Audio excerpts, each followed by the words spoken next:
What's up, everybody? Welcome back to the channel and my midweek update, which is not much.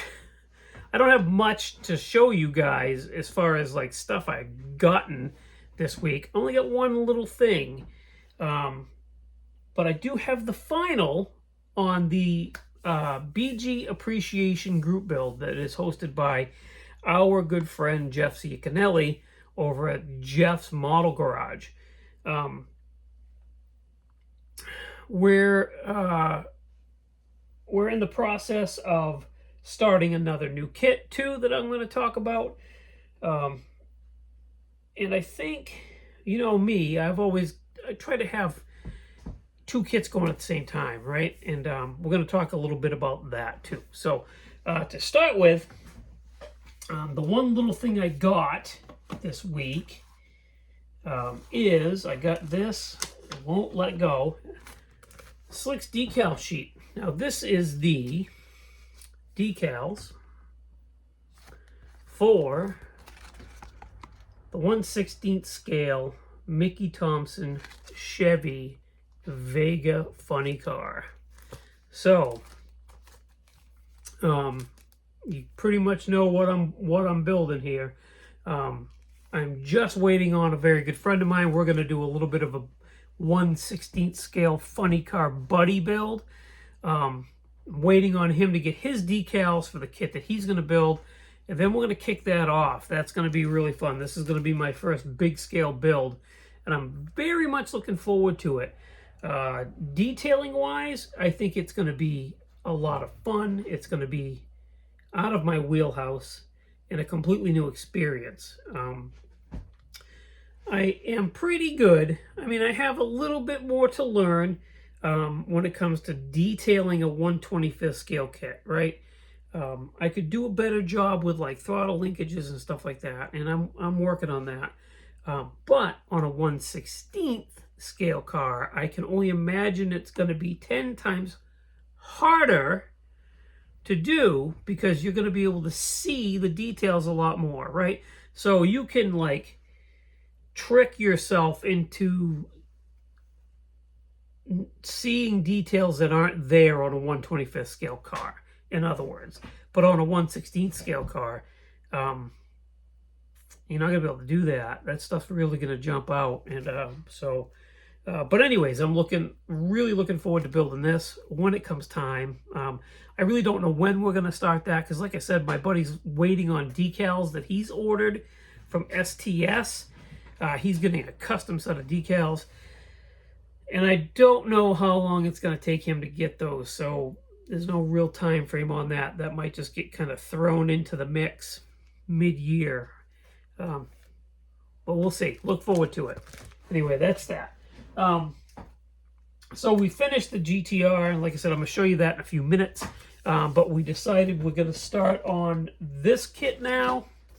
So this is for the Rally Cool Rally Car Group build that's hosted by the Scale Model Car Podcast, and aptly named by my good friend BG. Again, he's the one that came up with the Rally Cool idea of naming it that. But we started on this kit. So this is the Tamiya Subaru Impreza Bug-Eye. It's the Rally of Great Britain version. And we're going to have fun with this. This comes with figures that I'm going to have to paint if I use them. A lot of people are like, of course you got to use them, but I don't know if I'm going to. Anyway, and I'm going to try and maybe dirty this one up a little bit, weather it just a bit, like I tend to do on some of them. But we've already started this, so we spent some time on the Sunday live hangout and sanded some mold lines and got it in its first base coat of white Tamiya primer. So that's how that looks right there. This has not been sanded yet. It still needs to be sanded and then reprimered and then sanded again and then painted. And what we're going to use for paint is TS51 Racing Blue. I am told that is an almost perfect match for the Subaru blue that they had. So that's what we got. I can see that the cap is semi-transparent, so I'm probably going to put this over a silver base. But we'll see how that goes. Last time I did that, it came out pretty nice. So that's the plan with that. This one's going to be basically another out-of-the-box build. I'm not going to add too much. So with the Skyline GTR, that's a basically out-of-the-box build, but there's some aftermarket goodies that you'll see in a second that I added to it. This one, the Subaru, is going to be straight up just out of the box. It's an already very nicely detailed kit, so I don't think I need to add anything to it other than weathering a little bit. The next build I have in mind, though, which I think is not going to be an out-of-the-box kit. So I was going to build the Tamiya 300 SL Gullwing. Now, I got that kit just recently from Billy Strange, and I very much want to build that kit to go with a sub-theme that's going to be part of the Classic Plastic Show in October. I've got plenty of time. I was kind of tricking myself into thinking I had to start that build right away. That's going to be another out-of-the-box build, right? That kit is beautiful in its own right. Engine detail-wise, the kit engine is nice. I haven't done a lot of research, but I don't think it's going to warrant me using plug wires and all that, because I don't really think on the actual car you can really see them. Again, that's what I talk about with the 1/25th scale engine detailing. I can put plug wires and battery cables on something, and you can see the detail there, but at that size, some of the other details that I don't do kind of gets lost, right? So your brain is kind of tricked into seeing it's there. And what I'm saying is sometimes it's better to not add the detail if it's going to make it a mess and leave it off. So I don't think the Gullwing engine is going to need any extra detail. Like I said, I think on the one-to-one cars, I don't think you can really pick out that kind of stuff, plug wires and stuff like that. Anyway, I think it all kind of runs hidden underneath stuff. I don't know for sure. I'll tell you when I get closer to building it. But basically where I'm going with this is I don't need to start that kit right now. I have plenty of time. So I started thinking about, what do I want to build? What do I want to build? And I think what I want to build...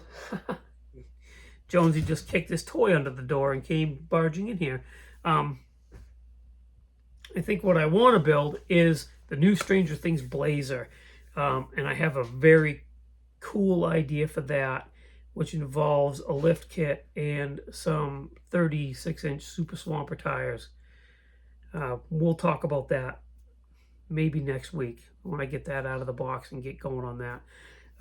But I think that's going to be it's going to be the Subaru, and then I'm going to work on that Blazer. I think that's going to be a lot of fun. And then I have to start thinking about the Street Machine Group build that starts June 1st. What am I going to do for that this year? Don't know yet, but I'll figure it out. Okay, so now on to the meat and potatoes of the video, right? The final on the BG Appreciation Group build. So I did this kit. I did this Skyline right here from Tamiya. It's a full detail kit. It's a very nice kit. But I added some aftermarket detail, partially because I wanted to, and then partially because I had to. So I think I've told the story before. I had the wheels and tires all put together and detailed. They were sitting in the box lid like this with all the stuff. Jonesy steals one. Disappears, right? Can't find it. Looked the house all over. it's gone. I got 3 wheels and tires. What am I going to do? So I get on the Zoom On website, and they make a set of wheels and tires specifically designed to go on this kit. So I purchased said wheels and tires. Next day, Heather finds the 4th wheel and tire. So we decided to go with the Zoom On ones anyway because they are nicer detailed. And then I added an extra little bit to it just to make it stand out from the crowd. Also from Zoom On. So let's take a look at this and I'll explain more. So there it is. This color is very striking on this model, I think. However, the dust, it's been out of the case for 15 minutes and it's already got dust on it for some reason.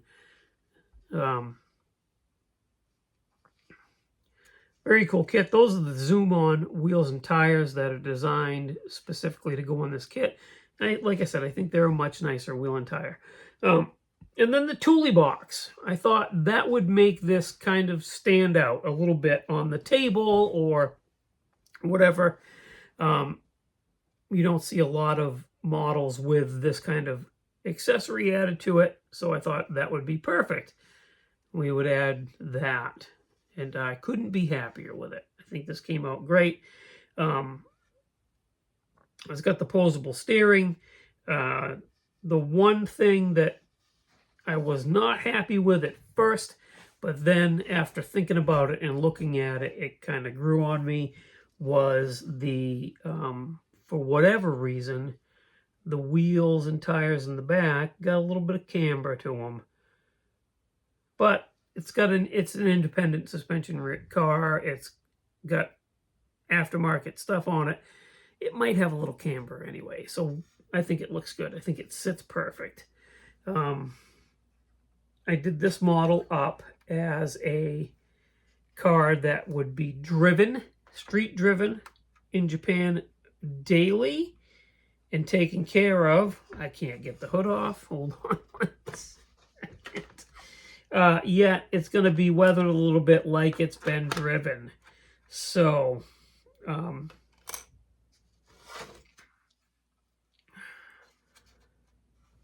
we dirtied up the engine bay just a little bit. Again, straight out of the box. Didn't add any extra detail. Didn't think I really needed to on this one. And then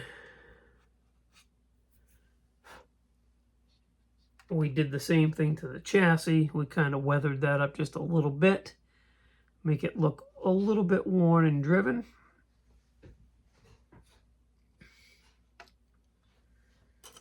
One thing I did forget to do is I have some Japanese, they're like parking permit decals or like safety inspection decals. I forgot to put those on the window, but those are going to go on the window like right here.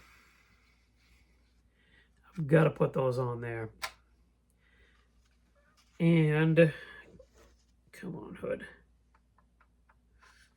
Don't fight me. Just fit in there good. There we go. So, that's that. A little bit about what we used the Tamiya Fine Gray primer on that. It's painted with TS4 German Gray. That's what color that is right there. And we used the Mr. Super Clear UV Cut Gloss Clear Coat. Now this is very nice. I'm pretty happy with this, but I think I like the other Mr. Hobby Clear better. The other stuff lays a little bit smoother. I noticed that when I use the other clear, it needs very minimal work to look glass smooth. This stuff needed, it needed to be wet sanded and it needed to be polished with the gravity polishing compounds to get it to look smooth like that. And this is the second car I've used this on, and it happened It's the second time it happened. So I mean, it's a beautiful product. It just needs a little bit more work than the other stuff, and I don't know what that is. Maybe it's the way chemically it's made up. I'm not sure. I'm not an expert, but I do know that that other stuff is my favorite. This is now my backup if I need it. So there's that. I'll give you one last look at that. It's already been BG approved. And like I said, I'm very happy with the way it came out. So there it is. We're caught up. That's done. The Subaru is started, and I think by the middle of next week, I'm going to have that Stranger Things Bronco at least out and start working on it. Maybe have it in primer. I'm not sure.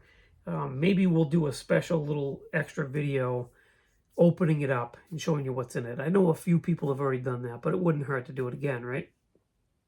Also, just as a heads up, this is USAC weekend.